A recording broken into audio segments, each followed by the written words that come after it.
أعوذ بالله من الشيطان الرجيم. يا أيها الذين آمنوا اتقوا الله وكونوا مع الصادقين.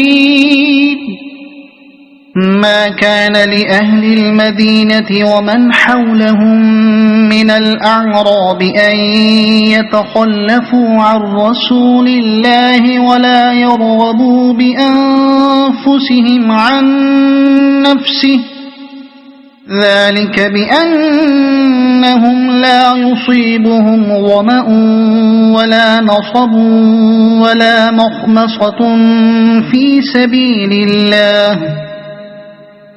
سبيل الله ولا يطؤون موطئا يغيظ الكفار ولا ينالون من عدو نيلا إلا كتب لهم به عمل صالح، إن الله لا يضيع أجر المحسنين.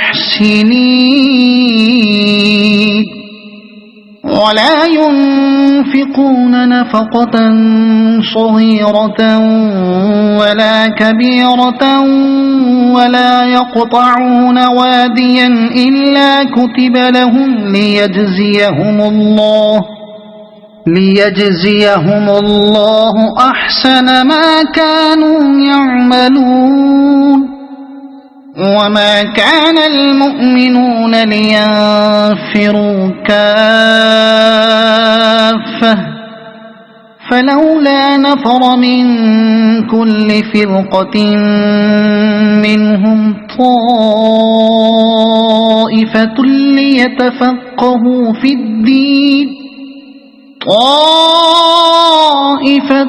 ليتفقهوا في الدين ولينذروا قومهم إذا رجعوا إليهم لعلهم يحذرون. يا أيها الذين آمنوا قاتلوا الذين يلونكم من الكفار وليجدوا فيكم غلظة واعلموا أن الله مع المتقين. وإذا ما أنزلت سورة فمنهم من يقول أيكم زادته هذه إيمانا، فأما الذين آمنوا فزادتهم إيمانا وهم يستبشرون. وأما الذين في قلوبهم مرض فزادتهم رجسا إلى رجسهم وماتوا وهم كافرون.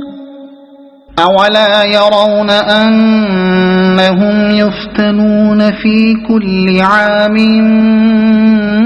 مرة أو مرتين ثم لا يتوبون ولا هم يذكرون.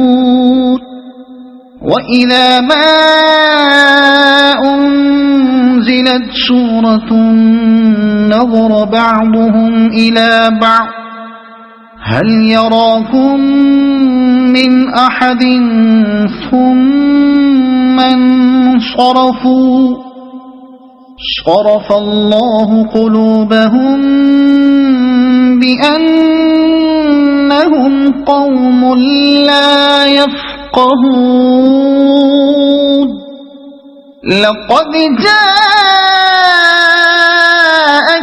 رسول من أنفسكم عزيز عليه ما عنتم حريص عليكم بالمؤمنين رؤوف رحيم.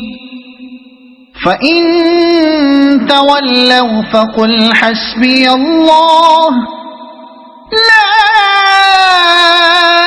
إله إلا هو عليه توكلت توكلت وهو رب العرش العظيم.